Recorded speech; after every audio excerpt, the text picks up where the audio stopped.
So warm welcome to everybody. I can see from the chat room how diverse the group is. I'm very excited to see you all. We have a program with high caliber scholars and practitioners working on teacher-related issues.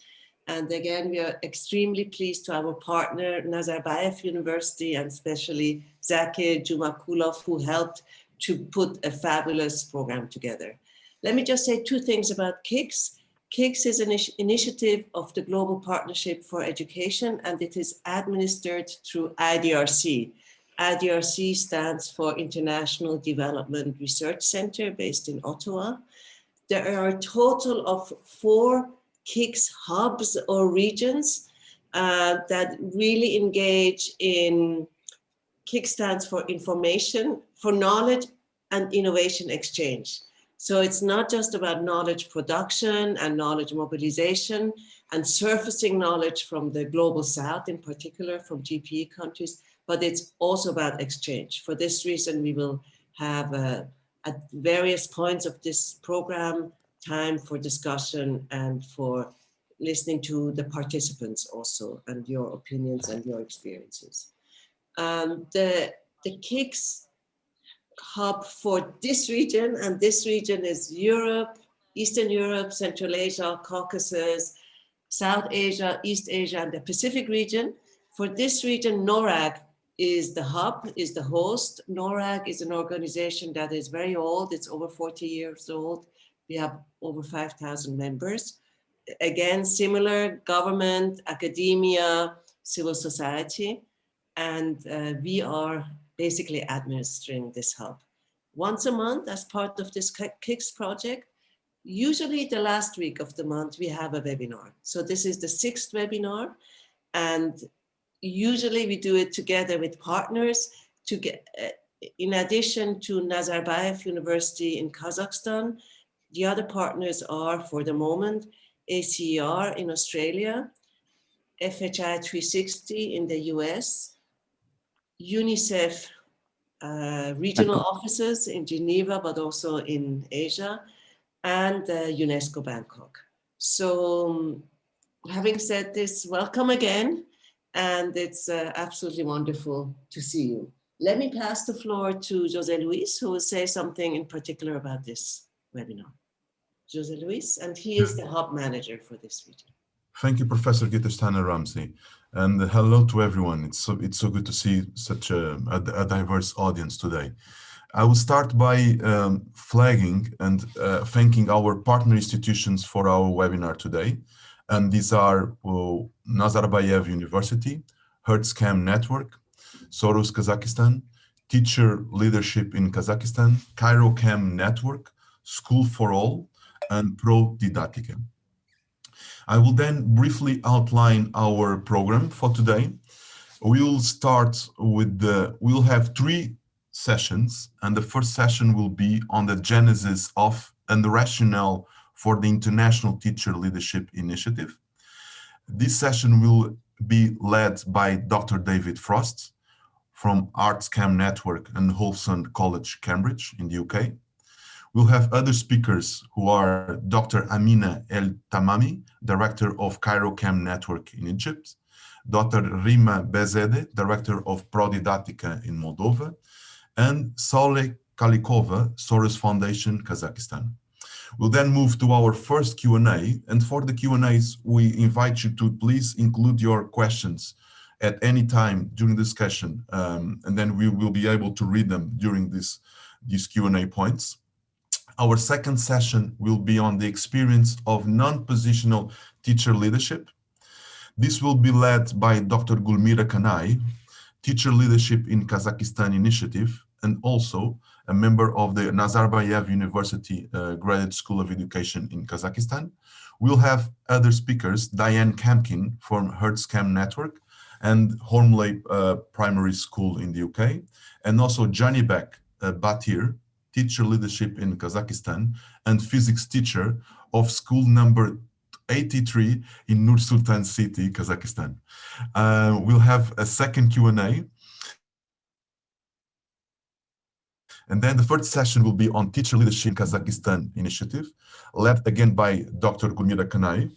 And we'll have in this session, Dr. David Frost and Dr. Matthew Courtney, who is assistant professor at Nazarbayev University, also contributing.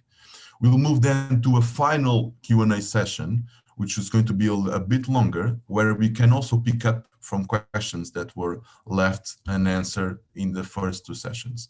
So a very interesting webinar we have now. And with no further delay, I'll give the floor to Professor David Frost. Professor, please. Thank you. So I think my job is to explain the basic idea behind this initiative and say something about where it came from. I hope I can change the slides. Yes, good. Oh, too quick. So it arose from a problem for me. I was working in the 1980s when I switched from being a school teacher to being a university academic. I found myself as a teacher educator working with teachers who wanted to do part-time degrees and diplomas while doing their main jobs in school. And the problem was they wanted to be able to improve practice. They hoped that doing their degree would help them to improve practice in the school. So that's a big problem. How do you enable them as an academic to do that, to improve practice in their schools? And therefore, how do you enhance teachers around them? How do you enhance their commitment and their sense of moral purpose so that they really want to engage in innovation and change? So they're motivated to engage with that. So for us, I worked on this within an organization called Cantonet in one part of the country, and then later moved to be at Cambridge, and we set up the HertsCam Network. And within the HertsCam Network, over 20 years, we've refined strategies and ways of dealing with it. So the solution really hinged on being able to enable teachers to exercise leadership, to build collaboration and embed change in their school, in their routine practice of school. So teachers would be able to gather colleagues together in collaborative groups and to innovate and embed new things in their schools. And the key problem was, how do you provide that support and enablement? In HertsCam, we strongly believed this isn't about finding special people to do this. It's about providing support for anyone in school to be able to exercise that leadership. So key strategies to empower ordinary teachers to do this. First of all, facilitative methods. You have to not instruct, not train, but enable. So facilitative methods such as using tools that would help teachers to reflect, to deliberate between themselves, to discuss, and to plan their interventions. And these interventions would have to begin with the teacher's own concerns. In other words, each individual teacher that might belong to a support group would have their own values, their own concerns, and therefore their own agenda. And of course, they would be encouraged to consult with their colleagues so that their ideas are not don't make a bad fit for the school. And they would be enabled to do this through a series of workshops led by someone who is an experienced, trusted colleague in their school, but based in the school, workshops in the school, not outside in the university or somewhere else, but in the school at the end of the school day, so it's convenient for teachers. And of course, at the same time, we called upon the school principals, what we call head teachers in the UK, the school principals, to use the kind of transformational leadership strategies that build cultures, professional cultures that are conducive to teacher leadership, that actually enable and help teachers to introduce new ideas and to work with their colleagues and collaborate and so on. So if all of that goes well, the kind of outcomes that we expect to see are that with many teachers will design and lead a development project. In other words, a process over a particular period of time, which will involve collaboration and the development of a particular aspect of practice that will lead to real and sustainable change. And going with that, we would hope to see teachers organizing their own networks, as we have done in HertsCam, so that they can build networking opportunities. We have at the moment 5 of these every year in HertsCam, where schools will take turns hosting these events in which teachers come together to tell stories about their projects, to discuss them, and to build knowledge together through that conversation. And we also have found over the years that teachers become very keen to advocate, not only for good teaching practice, but for teacher leadership itself. And I think we'll hear a fair bit of that today in this webinar. So I would like now to pass over to my colleague, Amina El-Tamami, who is from the CairoCam. Amina, I'm going to try to change the slide and hope that you can now talk to us. Thank you, David, so much. Yes, there we are. Okay. Hello, I'm Amina El-Tamami from Cairo. I have been doing my PhD at the University of Cambridge Faculty of Education, studying non-positional teacher leadership. So I adopted and adapted the HertsCam approach. And currently we are having 14 schools that we're working with, and about 250 Egyptian teachers who have led development projects and were able to have an impact not only on themselves and on their students, but even beyond their schools. Let me give you just a brief. I wanted to say why non-positional teacher leadership is important for Egyptian schools. And I found this quote from one of the teachers last year, saying, "It's like inhaling fresh air in the middle of intense pollution." Challenges within the education system can sometimes make teachers feel that they are in intense pollution. Well, just giving you a very, very brief account of the educational system in Egypt.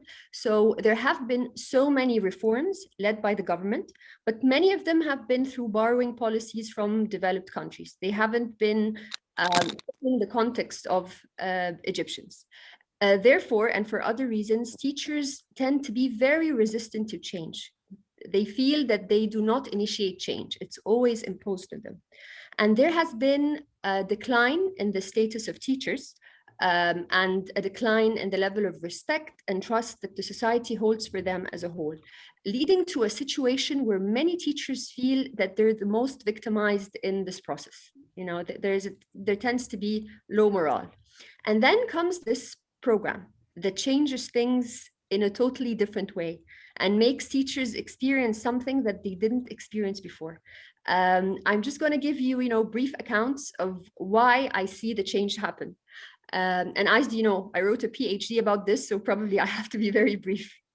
So the first thing that's really, really special about this program is that it allows teachers to reconnect with their values and identities.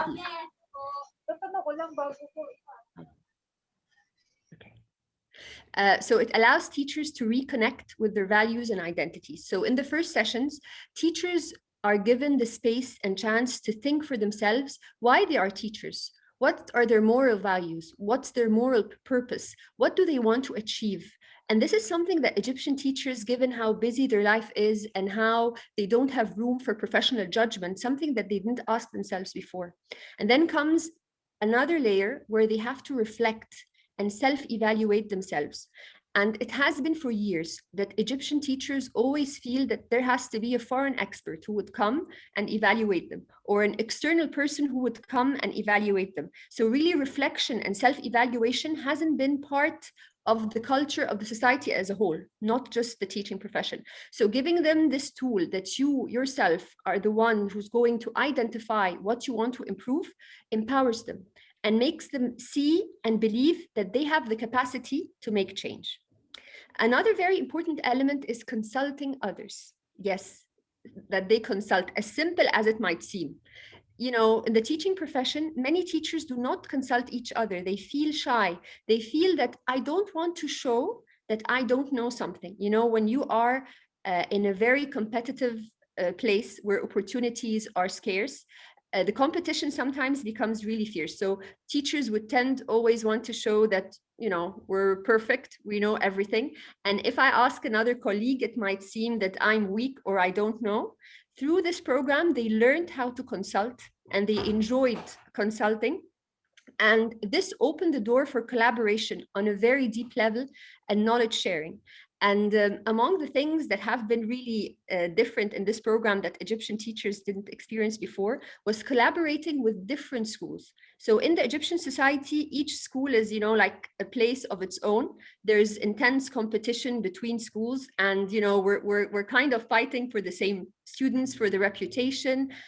In many cases, we're fighting for the students as well, for the teachers as well. So being able to collaborate and 1 minute, Amina, 1 minute. Sure. Being able to collaborate and be part of knowledge creation has been very, very powerful. Through this network, we've been able to lead the first teacher-led conference, where teachers are the ones who are creating knowledge, where teachers are the ones who are talking about their stories.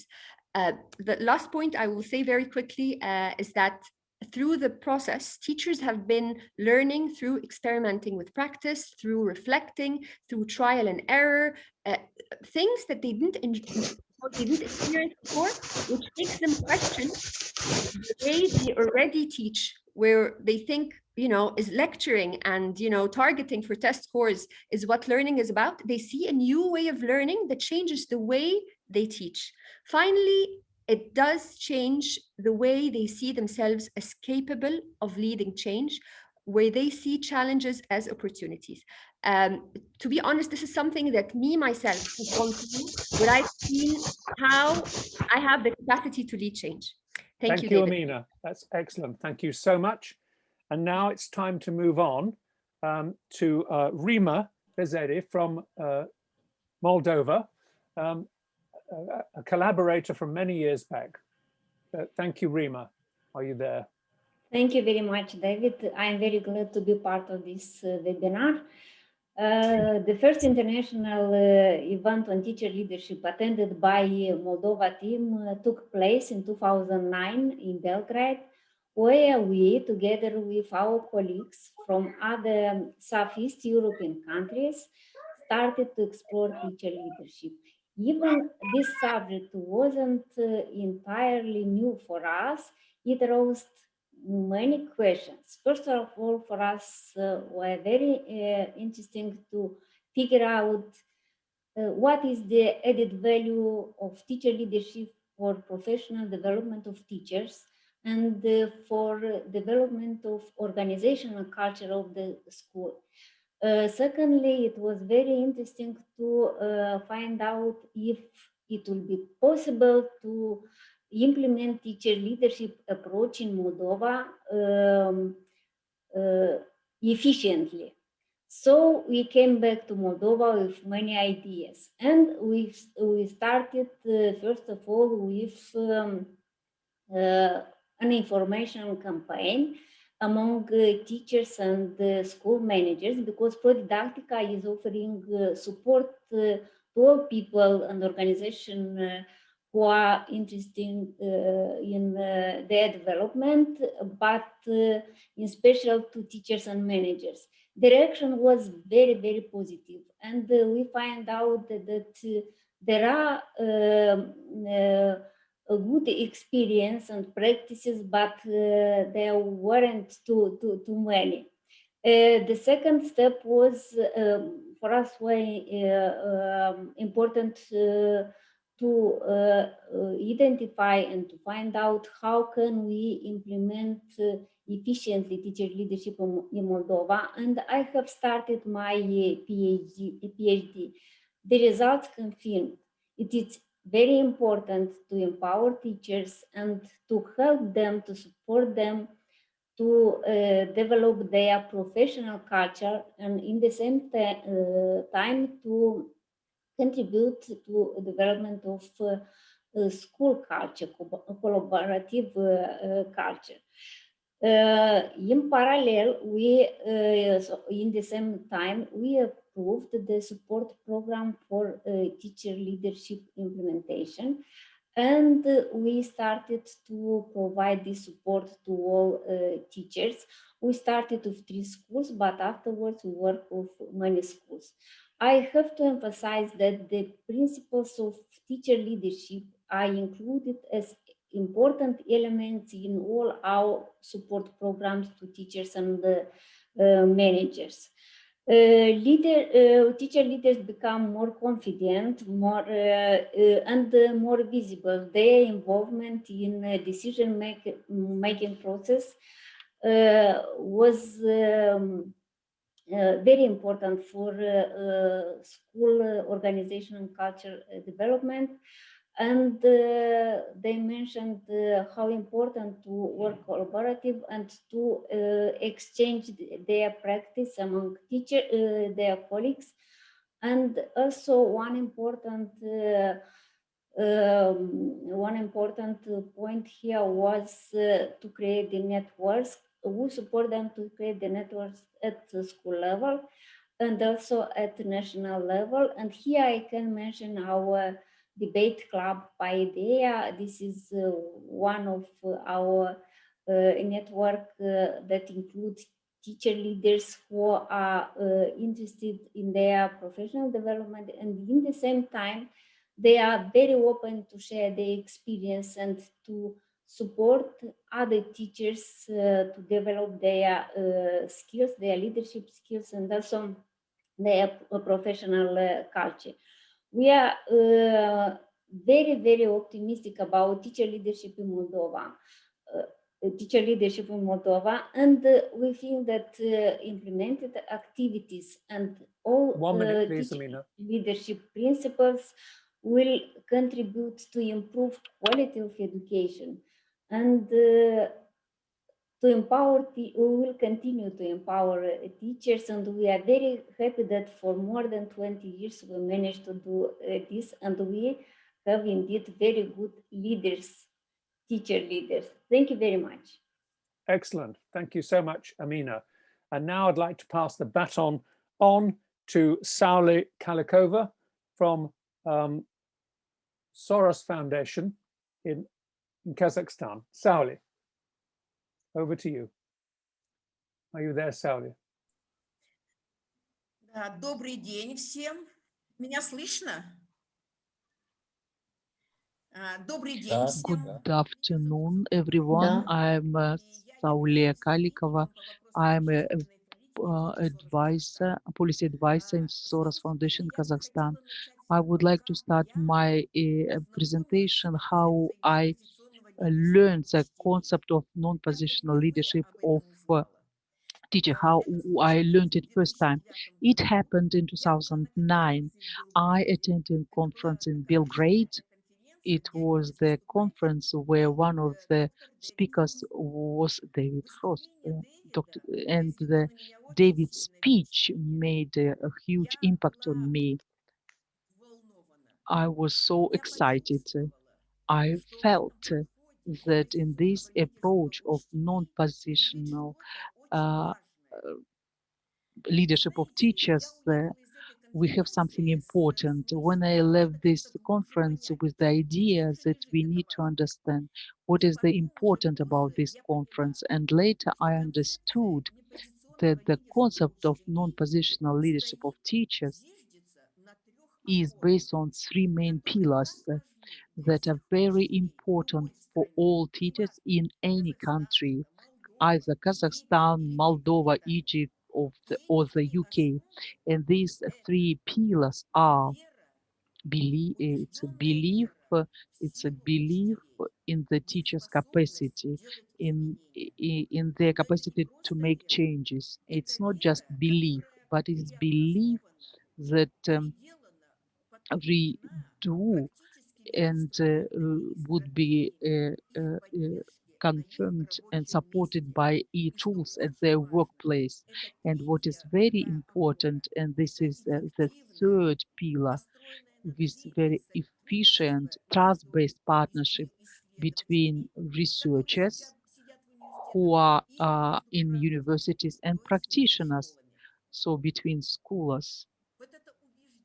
And this belief, this philosophical idea that each teacher can develop, can have self-development if the certain conditions would be created. Based on this thesis, the whole program is established, and there is no need to say how it was important for Kazakhstan. when there is a tough system of the management in schools, when this hierarchy is the bottom is a teacher, where we have government institutions, so where the ties with the practice are lost. Teachers were always in the center of all educational problems that the Soros Foundation Kazakhstan supported. And many of you are aware, and this organization is a part of a bigger organization, which is Open Society Institute. In Kazakhstan, we work more than 25 years, and we have developed a lot of programs. We promoted such open society values, values and such programs like step by step, critical thinking, debates, and the inclusive education projects. But the teachers' leadership in Kazakhstan, we started supporting in that period when it was very important for Kazakhstan. You know that recent years, especially last 5-10 years, we have very important reforms in education, and especially related to teachers. At the end of 2019, there was a law adopted on the status of a teacher, which is implemented now. And we hope that this educational program we supported, it would be an important part of this reform, and will introduce the best practices for Kazakhstan of continuous professional training for teachers and changes within the schools, which are very important for for Kazakhstan, and that is why we supported this project. Thank you so much, Sally. And now I believe that's the end of this first section. So I'm handing back to Marina, who I believe is going to deal with the Q&A. Okay, so everyone, please feel free to drop in questions in the chat. We'll be having a short Q&A session just to go through over some reflections you may have had in this first session. So in the meantime, we did receive a question from Philip Woods from the UK, who says, David referred to principals, head teachers exercising transformational leadership. Isn't there a need for senior leaders to move towards a democratic style of leadership? Democratic leadership goes further than transformational leadership by embracing values of participation, social justice, and making this an essential part of practice across the school. Would you like to react to that, David? Very quickly, yes. In my view, transformational leadership are in fact have a democratic effect. They are democratic because the idea of transformational leadership is to build the kind of cultures in which people can have a voice, can talk to each other, can strengthen themselves as an organization. So I can't quite imagine transformational leadership that are not democratic in effect. So it's a splendid connection, I think, there, Philip. Okay, great. And in the meantime, we also received a question from Liana Gertz from Kyrgyz Republic. Liana, would you like to pose your question orally? Yeah, sure. So, well, good afternoon from Kyrgyz Republic.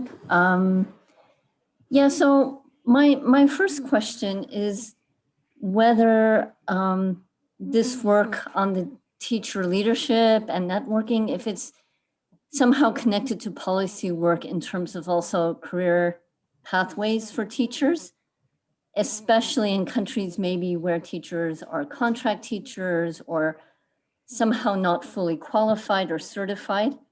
I feel like, how do we give teachers also, I don't know, opportunities, formal opportunities alongside their developing their leadership skills? And my second question was whether there are connections with trade unions or teacher associations, many of which also argue for some of this kind of teacher-led leadership.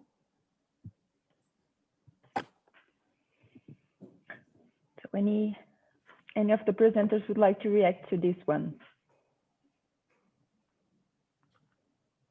Could I say, Marina, that we have Yes, sure. developed a strong relationship with Education International, Yeah, which is great. the global Happy to association. hear that. Okay. Yeah, we really have. And we also did a very useful version of our program in collaboration with the National Union of Teachers, as it used to be called in the UK.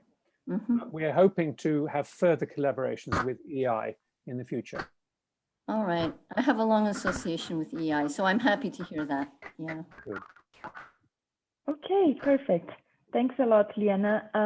So now I suggest we move back to the presentations and we'll have more time for discussions afterwards.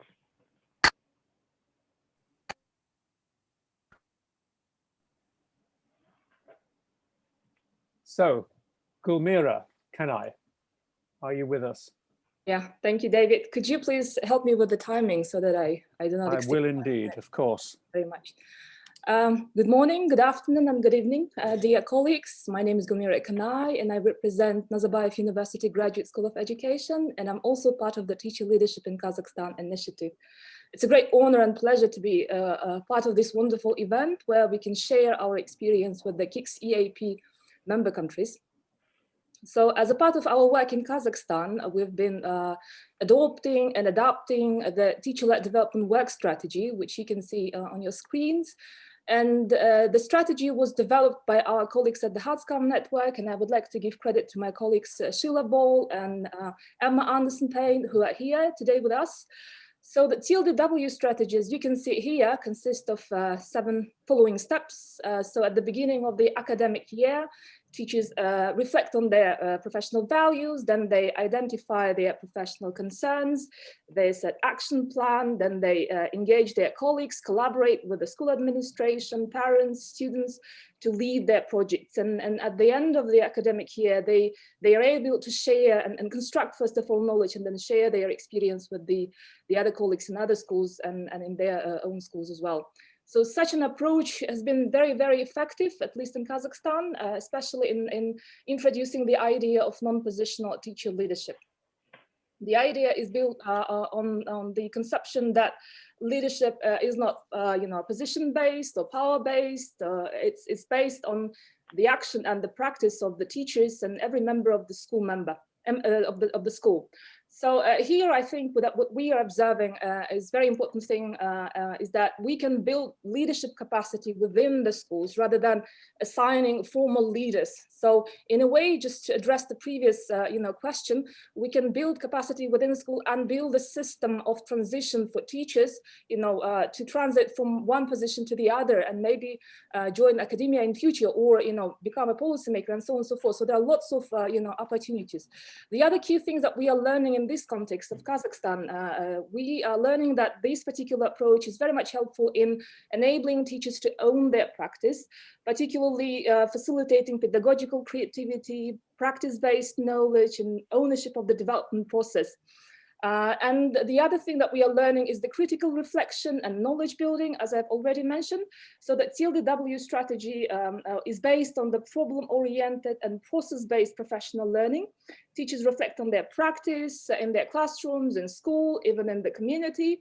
And then they identify a particular problem that they would like to address. And then so such an approach is very interesting, especially in the context where the professional knowledge is very much, professional development is very much institutionalized and provided by the external organizations.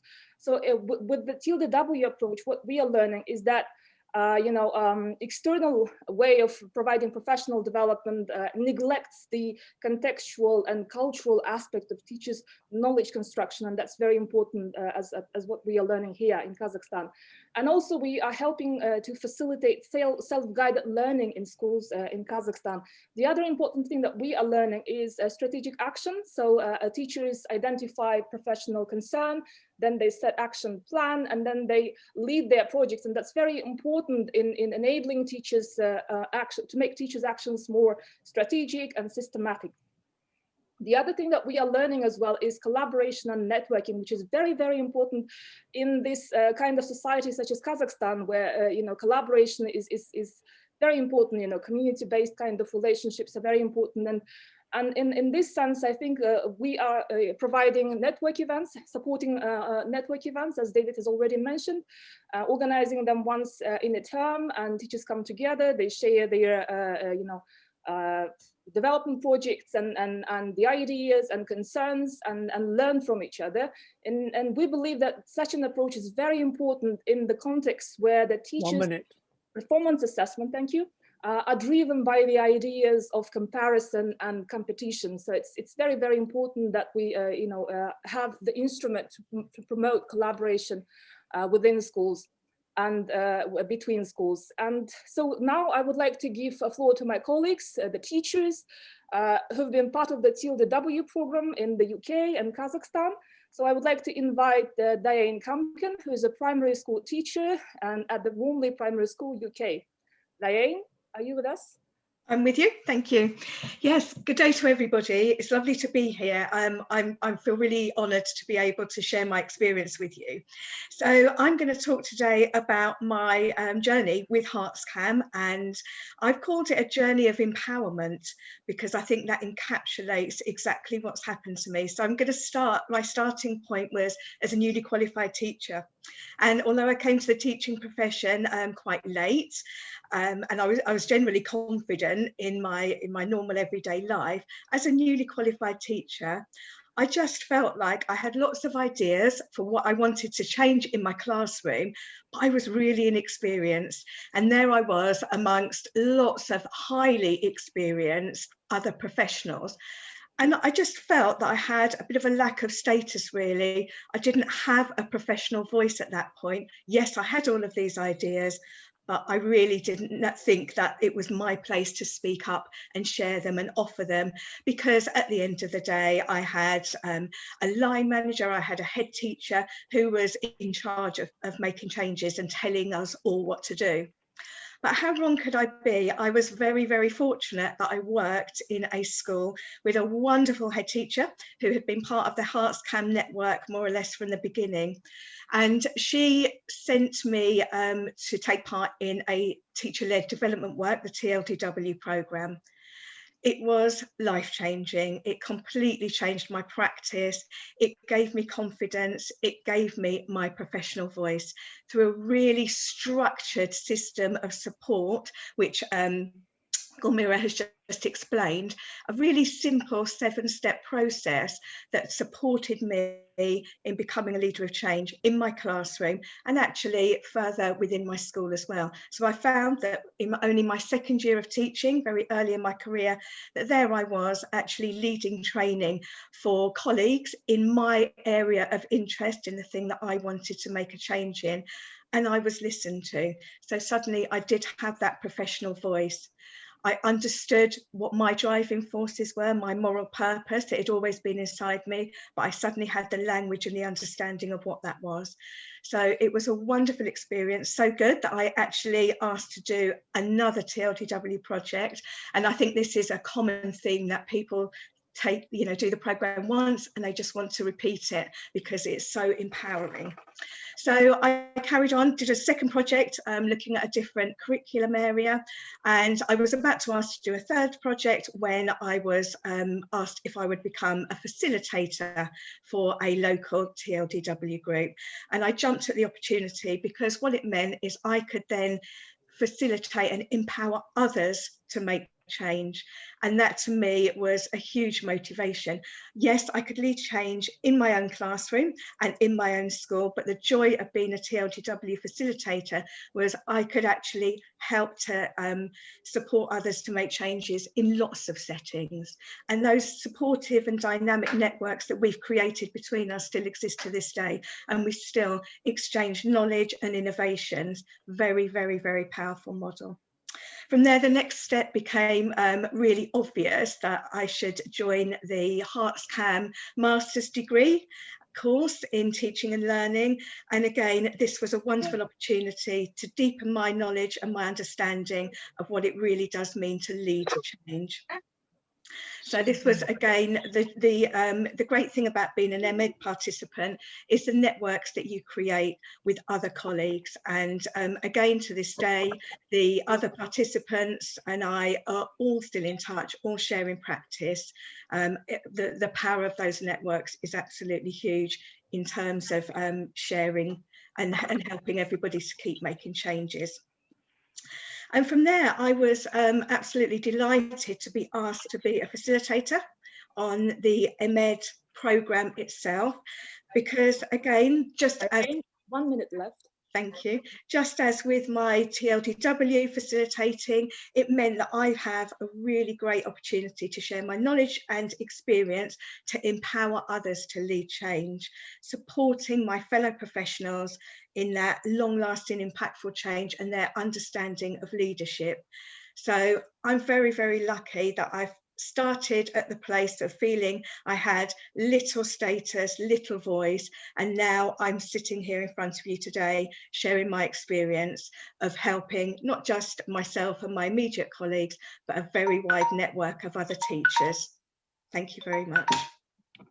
Very much, Tae. Just please welcome my colleague from Teacher Leadership in Kazakhstan Initiative, Janibek Batır. He is a physics teacher from School 83, Nur-Sultan City, Kazakhstan.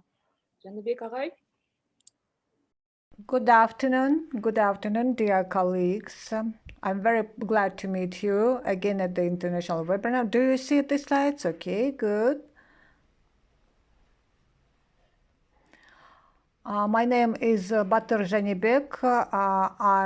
I used to work at school number 83 in Nur-Sultan, and as a teacher of physics at school gymnasium, and also as deputy director for scientific and methodological issues. I'm very pleased to be involved in the international project Kazakhstan Teacher Leadership, because in this project I improved my professional level and shared a lot of experience and learned from them a lot of experience with other colleagues. At the beginning of the 2019-2020 academic year, when I participated in this project, I was a little bit nervous because I was thinking, what can I do in this project and how can I solve my problems? And whether I can show also the solution of these problems, and how my professional competence will benefit from this project. And such questions I was asking. And at the first and second group sessions, I chose the concept of leadership as well as the concept of professional problem, and also my own professional problem wanted to solve. And one of the difficulties that I faced during my classes was that students, the pupils, they do not develop their ICT skills. And that means that the students do not fully use ICT tools, which prevents me from saving time efficiently in my classes. And thinking about it, I aimed to increase the informational literacy of students at school and improve their skills in the effective use of updated technologies, and taking into account that the number of the lessons have been very cut short. And then I set a professional goal. Strategies for the effective use of ICT among teachers and students, which are about 1,500, in order to increase the effectiveness of teaching and learning at schools. And as it is not possible to teach ICT to thousands of students because of the involvement of teachers in professional issues, I'm convinced that the problem can be solved efficiently through teachers.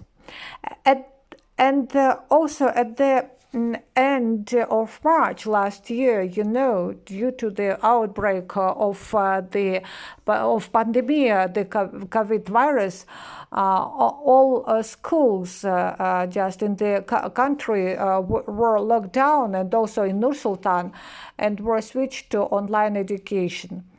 And during this period, the renewal of the professional problem was carried out very rapidly. and that the students and teachers at school had to use the ICT resources. And at this moment, in the general chat of physicists in our city, there were many requests about the ICT resources and what kind of ICT resources would be more effective in teaching physics. And in order to answer these questions, when I submitted a sample of several lessons plans offering my own effective ICT resources to use in the classroom, and I said I use such the ICT resources, and the physics teachers accepted my offer and proposed me to run a webinar. And later the teachers from other regions gradually started attending and joining the webinar. And you know, the teachers of the city just started using these webinars. And also you can see on the map that the teachers from Shimkhet, Aktau, Karaganda, Aktau, and Taldykurgan, the teachers started to use this site. And this site, which is called Izdenimpass, where videos made with teachers and ICT resources were downloaded. So you can see over here the site of this Izdenimpass website, and you can open it and see it. And also nowadays in the 2020-2021 academic year, I'm working with 15 teachers as a facilitator in the creative group number 2 of our school in the project Teacher Leadership of Kazakhstan. At the first session of the group, we explained that the teachers how to choose a professional problem, approve a valuable formula that leads to results in the rules of the creative group, and discuss our professional problem. As a result of our work, Baybas Nalim Muratovich from my group shared his professional issues with colleagues at the inter-school meeting held at school number 2. Thank you very much indeed for your attention.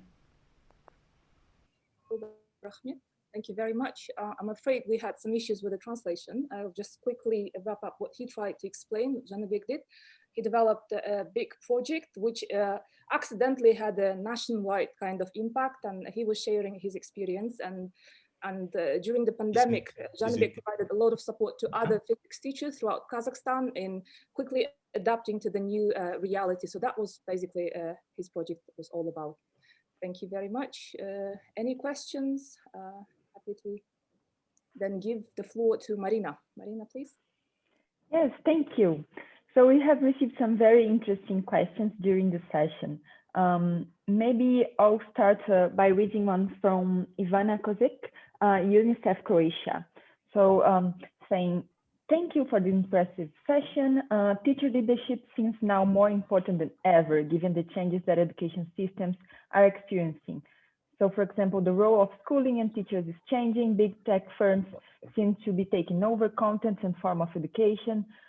Teachers are literally bombarded with content to use in the online classroom. Also, he mentions the pastoral role of teachers in becoming more prominent, the care for the well-being of students. The question is, could you tell us more about how teacher leadership addresses those new challenges? And the other question relates to sustainability. Could you tell us a bit more about how you sustain the teacher networks? I can only imagine that it's because teachers see a lot of value in it. So, yeah, if anyone would like to react to those two questions.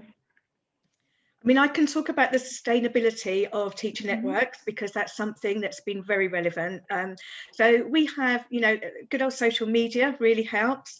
So we have those connections of groups, and it's very sustainable because when it's very powerful joining together as a group in the first place, as the first question suggests, we have very, very little time. And what these programs do for you is give you that time, that quality of time with other professionals to discuss the things that are really important to you all. And once you have that, you don't want to let go of that. So we have found that it just becomes naturally sustainable. We're all there because we want to make long-lasting, impactful change. We want to improve our practice, reflect on it, share our knowledge. We know how powerful that is because of the program, and you just don't want to lose that afterwards. So I think it becomes naturally sustainable. I don't know if David would like to add to that, perhaps. Can I address the other part? I think what you've just said, Diane, fits the bill perfectly well. But the previous part of that question really was about how to address particular challenges. And I think that's a really crucial issue. The basic principle behind our approach is that teachers are enabled to have a voice and to identify what is of concern to them. And a good school principal has a school full of change agents, people who say, oh, what about this? What about this? And so whatever the challenge is, tends to be addressed by that collective of teachers all working together to be concerned about whatever is on the horizon. So it isn't about somebody coming in and saying, you must be concerned about this. It's about teachers saying, oh, look, we really ought to do something about this, that, and the other. And indeed, at the moment, of course, teachers are very busy addressing issues to do with COVID. Yeah, if I could add from the Kazakhstani situation viewpoint, our system is very much centralized. So what Ivana has described here in the first part is very much resonates what we are experiencing here in Kazakhstan. So it was very difficult to quickly, adapt to the new reality with all this, remote teaching and learning and the pandemic and all that. But still, teachers who are part of the teacher leadership in Kazakhstan initiative, they decided to carry on. School leadership team decided to carry on, and that was sort of a heroic decision given all the situations and bureaucracy in our country. So I think just want to give shout out to those facilitators and school principals who've been supporting us. So the key thing in the Kazakhstani school context for us to sustain the program is, as the previous question I think speaker asked, to make it part of the system. So as soon as the facilitators and the school principals, they own the program and they can create time and space for teachers to come together, this strategy or the approach becomes part of the school's daily work. So that's the key thing that we've learned based on our experience. Thank you. Perfect. So if we may move to another question. So we received a very interesting question from Richen Dorsey from Bhutan. So Richen, would you like to pose your question orally? Sorry, do you want me to? I thought you're going to read it out. I think listening to Diane, I found that it's a very wonderful story of how teacher leadership development project is implemented and the positive impact it has in the development of a school setting, and at the same time your own career professional growth and the impact not just in the school that you work, but the impact on the communities around the school that you work. I was thinking if you could share some of the key challenges that you faced in implementing such a project, and how did you as a teacher who was playing a very key role in the implementation of such an initiative in your school, what did you do to overcome such challenges, to convert, transform those challenges into positive changes or positive results? Thank you. Thank you. That is a really, really good question. And as a facilitator as well, I find that there's often very, very similar challenges that people face. Firstly, you're working within an education system which has its own restraints, and you have to think very carefully at the beginning of any development work you do about the context of the school and the setting that you work in. What is going to work? How far can you make this change? And such a key part of any of this development work and any leadership, of course, is how do you bring other people along for the journey with you? So you may have a great desire to change something. For me, I wanted to improve maths in our early years setting. How do you encourage other people who have many other demands on their time to come on board with you? So I think that's one of the key challenges, certainly, that I faced, encouraging my colleagues who are very, very busy, lots of other things. Okay, this is what we really need to do to improve the outcomes for our children. And there's lots of different ways, and we talk about this whenever we end up facilitating sessions. This is always a key challenge that people face. Lots of different ways that we can do that. But yeah, that would be it. I could talk all day about the different ways that you could do that, and I know we don't have the time for that now. But That I would say is a challenge, but it can be overcome because you yourself, when you're leading change through this programme, you've identified your own moral purpose, you're very enthused, you're very passionate about what you do. And if you can help convey that to your colleagues, and really the hook is always, this is for the best for the children that we work with. And that's often the key thing that helps to get people on board. So I hope that goes a little way. It's a huge question, but and in limited time, perhaps that just addresses a small part of it for you. Thank you. Thank you, Diane. So I suggest we move back to our presentations, and we'll have time to go back to some of the questions in the chat in the third Q&A session.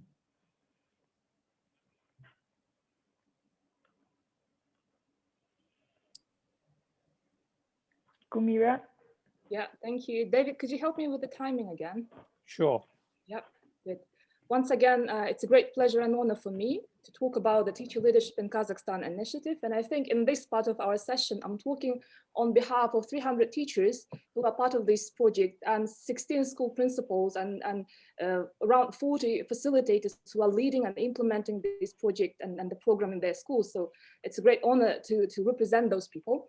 So before we started, launched the Teacher Leadership in Kazakhstan initiative, we, as a part of my PhD study, learned the ways to adapt and adopt the principles of the program in the Kazakhstani context. So I did study and the piloting of this approach back in 2016 in several schools in Taraz, south of Kazakhstan. And then after the successful implementation of that pilot study, colleagues from Soros Foundation Kazakhstan and colleagues from the Community Educational Foundation School for All, they approached us with the idea of launching this big nationwide initiative. So all these entities involved in the planning of the initiative. And then we started approaching schools, school principals, trying to build relationships with those people and explaining about the program details and engaging those people voluntarily in this initiative. And another thing, important thing was that we provided an induction conference at Nazarbayev University Graduate School of Education, where we invited all school principals and facilitators and also colleagues from the HertsCam Network joined the event. And we all learned the strategies of facilitating and leading the program within schools. And then monthly teachers, meaning some of them are vice principals, some of them are experienced teachers who had experience in teacher education. They are leading the program within their schools. So they conduct around 6 group sessions with the teachers who voluntarily joined the program.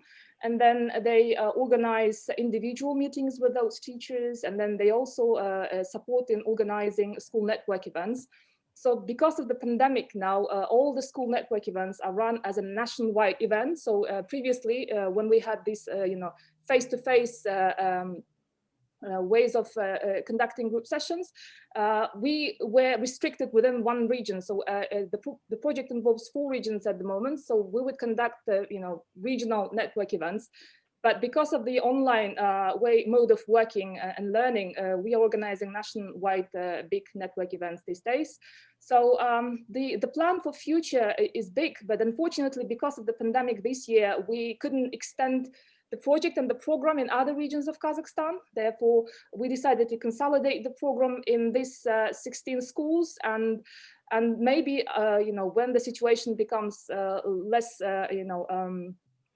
dangerous, we can extend the program and involve other schools in other regions of Kazakhstan. So yeah, and at the moment we are developing policy papers, particularly on continuous professional development and school-based professional development. We are also writing a book on our experience in Russian and Kazakh and publishing the outcome of our evaluation of this initiative. So I think I need to invite my colleague, Dr. Matthew Courtney, to talk more about this evaluation approach and what we've learned from the research of the first year of the TLK initiative. Matthew, are you with us? Yep. Can you hear me? Yep. Cool. Hello, everybody. So my name is Matthew, and I was really privileged to be part of this project under David and Gulmira. And I guess my job essentially was to try and make sense of the data from the survey. And listening to Diane and Janibek was really interesting to me because I deal with numbers and patterns and data, and what they were sort of saying sort of reinforced some of the findings that I made in my data analysis. So that was really positive. So basically I'm interested in measurement of teacher experience on the program, measurement of outcomes, and identifying sort of patterns and models of behavior as a consequence of exposure and engagement with the TLK program. So as described, our project had like a research component, and that research component included both qualitative and quantitative data. So number crunching based on surveys, and also type of focus group and interview designs. So in this case, the quantitative survey was conducted at a point in time when the teachers' projects were like 80 to 90% completed. And we had about close to 100 participants in our pilot study. 91 of the teachers were females, 3 were males, and 4 were non-respondents. In terms of answering our survey about the experience, 68% responded in the Kazakh language, and 34% responded in the Russian language. So there's quite a balance there, reasonable balance. And you may have seen from Janibek's picture that the project involved 4 different regions in Kazakhstan. There's perhaps a dozen regions in Kazakhstan, but this project involved 4 different ones. You could see that in the top part of Janibek's slide. So we had quite a broad sample of teachers that took part in the survey, and the teachers' ranking was from beginner teacher to master teacher, and it was quite a good sample for a pilot study anyway, even though we only had like 100 respondents to the survey. So the survey itself captured 4 constructs, and those 4 constructs can be seen on the slide there. So it captured constructs relating to 2 outcomes of interest. The outcomes are to the right. The outcome was teacher leadership capacity, like how much did the teachers believe that they were leaders? And the other outcome at the bottom right, was perceived impact of project, like how effective was their project in their eyes. So the other 2 constructs that were measured by way of survey were their experience with the TLK program, and also how much their schools were collaborative and helpful. What was their culture like? So when we test models to replicate and reflect data, we first do a measurement model, which is on the left, and then we do a structural model. So the measurement model helps us prove, in a way, that there are 4 distinct constructs that are being measured, that they're not related, or they might be slightly related, but they're actually distinct and being measured.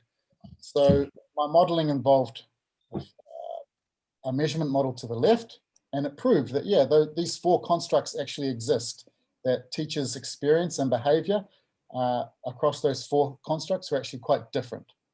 And then I moved into the structural model, which tests theory. So I'm testing the effect of a positive experience on the outcomes, teacher leadership capacity, and perceived impact of the project. And I'm also testing the effect of a collaborative... 1 minute left, Matthew. 1 minute. Yeah. And then I'm testing the effect of collaborative school culture on those 2 outcomes as well, teacher leadership capacity and perceived impact. So basically, if you look at the top of the model, it says that positive experience improved the minds of teachers as leaders. That's what the model says. The more positive the experience of TLK, the more they believed in themselves as leaders. So the training can influence minds. At the bottom, we can see that the more collaborative the school culture experienced by teachers, the more the impact of the project, the better the impact of their individual initiatives. So if I were to boil it down, we can say that training can change minds, but it's only the collaborative school cultures and conditions that create opportunities for effecting change on the ground inside schools. And as I was listening to Diane and in part Gianni Beck, I felt that some of this modeling started to make sense to me, and you really added to my understanding of what's going on in a rich way. So I'd like to thank Diane and Gianni Beck as well, and also thank my collaborators for letting me participate in this project. Thank you. Very much, Matthew. David, would you like to say a few words, or shall I? I would be really grateful for that. Thank you, Gulmira. Can I just say how pleased I am with those presentations? You know, it's difficult to become coherent across so many miles of the world, but I think that was, for me, a very satisfying account. And thank you to all my colleagues for their contributions. But can I also say how wonderful it is to see so many old friends and collaborators in the room, not only from HertsCam, but from across the world. I see so many faces of people that I've worked with, and we've had really good collaboration with in the past, so many friends. And it's really great to meet new friends, potential new friends. So thank you very much to everybody for this privilege of doing this webinar. Thank you to Kix for letting us do it. Thank you, David. I just want to add that we are very much open to collaborate with our neighboring countries, such as Uzbekistan, Kyrgyzstan, and think about future collaborations. And yeah, and that's it. Marina, would you like to? Yes, thank you, Gulmira. So now we have time for some final questions. We have received some questions during the session that we'll be able to also address right now. So first of all, I would like to give the floor to Serik Bozin Tastenbek from Kazakhstan, if he would like to pose his question orally.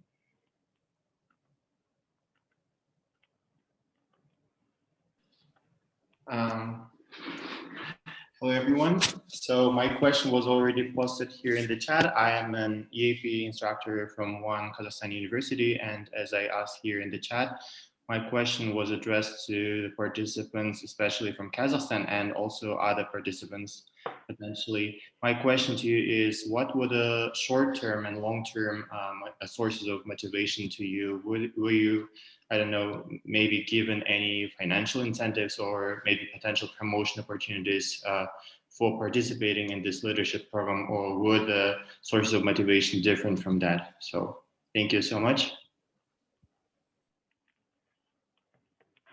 I'd like to respond to that question. Now I'll give the floor to any of the presenters during the session. I mean, I can just say when I actually joined the TLDW program, I was actually told to go and do it by my principal, by my head teacher. I'd had a long time studying to become a teacher. So it's like, oh my goodness, more work, more study.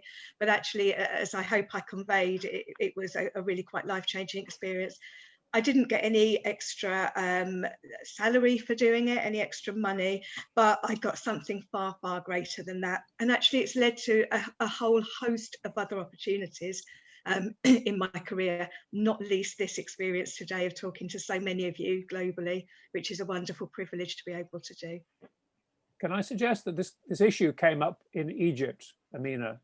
You may remember, Amina, that this issue came up very early on when we were planning to develop this. Would teachers be paid, and would they want to do it? Do you remember? Yes, I remember, and I was just going to answer. When I started my PhD, I was very worried. Many people told me, you know what? Teachers will never do this if they're not paid more for it. They will never. You know, Egyptian teachers, they already take low salaries. So then I went to David, and I had a big research allowance from my funders. So I said, David, shall we make something that if you join this program, you take a certain amount of money for joining? And then David said, never, because you want people to join because they want to join. You know, a very important part of this program is teachers join voluntary because they want to make a difference. And it's beautiful how this program, you know, when you say it collects people with passion, people who really want to serve their students and serve their country and want to make a difference. And even if they don't start with this feeling, it comes because of the group. when they see other people who are passionate and when they see other people who are making a difference. And I think the real reward comes from them seeing themselves change and seeing the impact they have on others. So I can just say something very quickly. Yesterday on Facebook, one was posting a story from one of the schools saying that for the matrons at the school, they are currently leading, like a campaign to teach them how to read and write, because many of the matrons, they don't know how to read and write. So she just said that this was her project, her TLDW project in 2014, where her aim was to start and work with these matrons on teaching them how to deal with the students in a positive discipline way. And then it started to develop, and the impact extended until currently they have a system for the matrons supporting them on so many different angles. So I feel that, people feel that they're really valued with what happens. But another thing is that when the school sees that people have developed in a certain area, pay rise happens automatically from the school itself. Sometimes they tend to take other posts and become responsible for another, like they take another post because they have done something extraordinary and the school wants them to, develop it further. It happens, but it's not in a systematic way, as I would say. Okay, thank you, Amina. Serk also asked that question from the Kazakhstan colleagues. Serk, if I could speak on behalf of my colleagues who are based in school. So the key thing in Kazakhstan is the system. As you may know, the teacher attestation system has changed, and teachers are asked now to become, teacher moderators, teacher experts, teacher researchers, and teacher masters, they call them. So different layers of attestation system, and it very much, what the teachers are doing in this program, leading their own development projects, is very much, in a way, I'm not saying for 100%, but resonates with this new attestation system. And maybe Janibek is happy to add something, but for example, each year we have facilitators, who sort of talk about the program at the school staff meetings, and then they have around 15, 20 teachers saying, yes, I want to join. And then when they reach the middle of the program, they say, well, I have this and that. And then we have, around 10 to 9 teachers who really want to join, finish and see the outcome of their project. So it's very interesting that, sustaining motivation is not easy, but as soon as the approach becomes part of the school's daily work, I think it'll be much easier. And as soon as the teachers see the value of what they do and the impact of their projects, I think that's the key thing in our context of the schools of Kazakhstan. Okay, thank you. That's a very thoughtful discussion. And we'll be seeing that participants have been also giving some inputs in the chat, which is a very, very, very rich discussion. So now I would like to touch upon a point that was a question that was posed by Aminat Shafia Adam Maldives in our previous session, in which she asks if you presenters could share some examples on how teacher research culture can be established in the school context as part of their leadership role.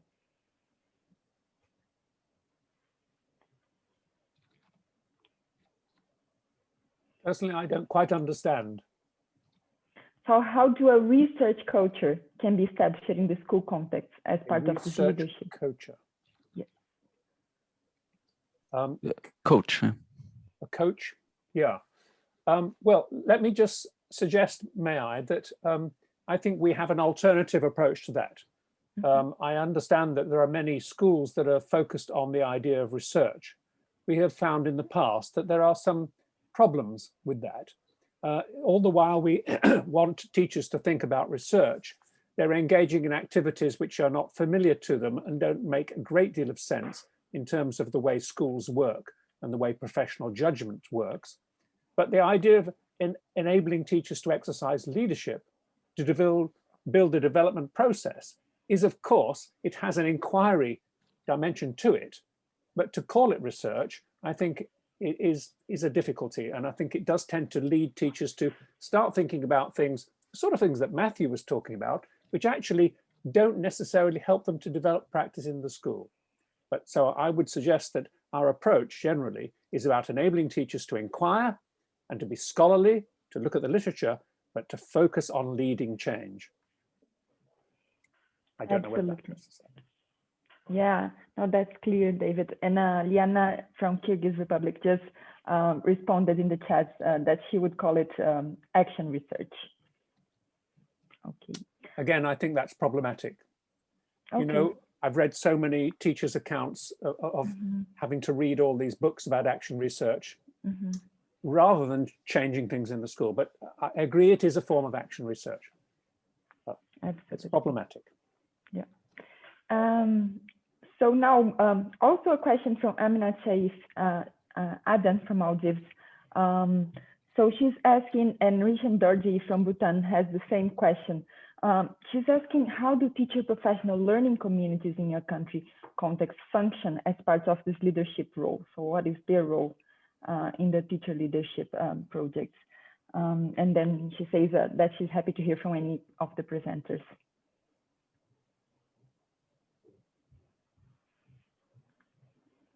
So if anyone would like to share an example from their context on how is the interaction with teacher professional learning communities.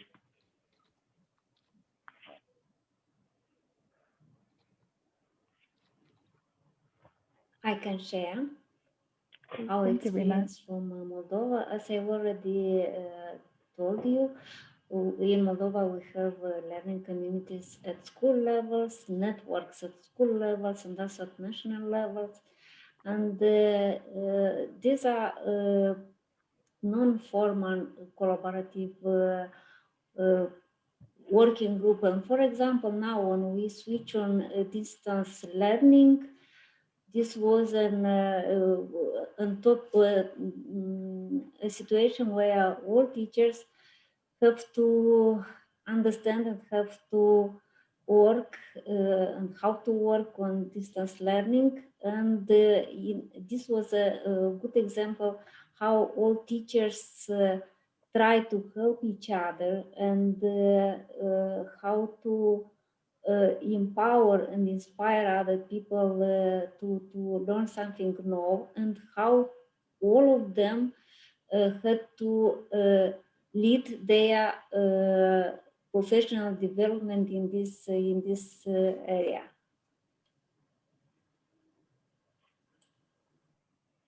Okay, thank you.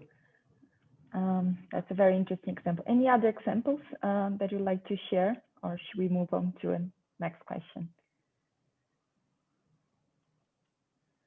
The key thing that we are doing in Kazakhstan, just like in the UK, I think we are creating a platform where teachers can come together. You know, teachers who have similar concerns, they can share ideas and learn from each other.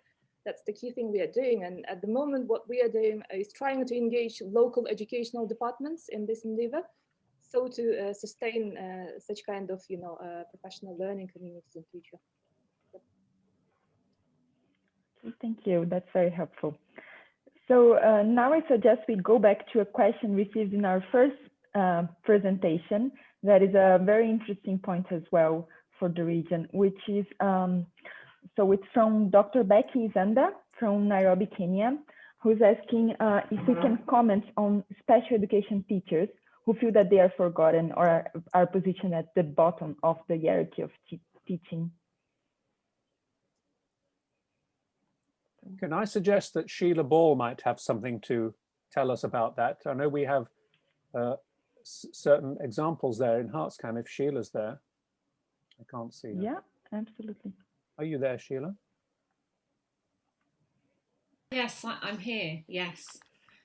We work with Amwell School, for example, don't we? But it's not just Amwell. We have many examples of how the TLDW programme supports anyone in education to lead change. And this can be anybody who's working in a school with students with special needs. It can be practitioners in primary contexts, secondary contexts, early years contexts. We have found through 20 years or more now of developing the teacher-led development work programme, both in the UK, in Egypt, in Kazakhstan, in Malaysia, across the Balkans, we have found that it doesn't matter who you are or how much experience you have. It is about the facilitators that Gulmira and Amina have mentioned today, and David. It is about those facilitators like Diane who enable others to find their moral purpose, to ignite that moral purpose, identify what it is they want to change and make a difference to, and provide the much needed support to enable them to do that.